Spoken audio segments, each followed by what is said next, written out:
அண்மை செய்தியை பார்த்துக் கொண்டிருக்கிறோம். இலங்கை அனுராதபுரத்தில் மாகோ ஓமந்தை இடையிலான ரயில் பாதையை பிரதமர் நரேந்திர மோடி துவக்கி வைத்தார்.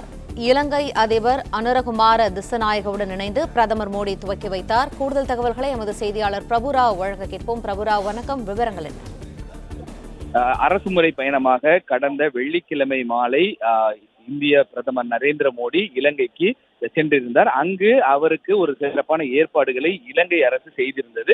இந்நிலையில் நேற்று இலங்கை ஜனாதிபதி செயலகத்தில் 7 புரிந்துணர்வு ஒப்பந்தங்களை கைது செய்த கையெழுத்திட்ட இந்திய பிரதமர் நரேந்திர மோடி இன்று காலை சரியாக கொழும்பில் இருந்து 7 மணிக்கு புறப்பட்டு 8:30 மணி அளவில் அனுராதபுரம் வந்து சேர்ந்தார். அனுராதபுரம் வந்த இந்திய பிரதமர் நரேந்திர மோடி அங்கிருக்கக்கூடிய ஒரு புத்த விகாரையில் புத்தர் வழிபட்ட ஒரு மரத்தினை சாமி தரிசனம் செய்தார். பின்னர் அங்கிருந்து அனுராதபுரம் ரயில் நிலையம் சென்றவர் அங்கிருந்து இந்திய அரசின் நிதி பங்களிப்பின் கீழ் செய்யப்பட்டுள்ள அனுராதபுரம் ரயில் நிலையத்திற்கான சிக்னல் கட்டுப்பாட்டு மையம் மற்றும் ரயில்வே பாதை மறுசீரமைப்பு உள்ளிட்ட திட்டங்களை தொடங்கி வைத்தார். அதன் பின்னர் இன்னும் சற்று நேரத்தில் பிரதமர் நரேந்திர மோடி ஹெலிகாப்டர் மூலமாக அனுராதபுரத்தில் இருந்து புறப்பட்டு மண்டபம் நோக்கி வர இருக்கிறார்.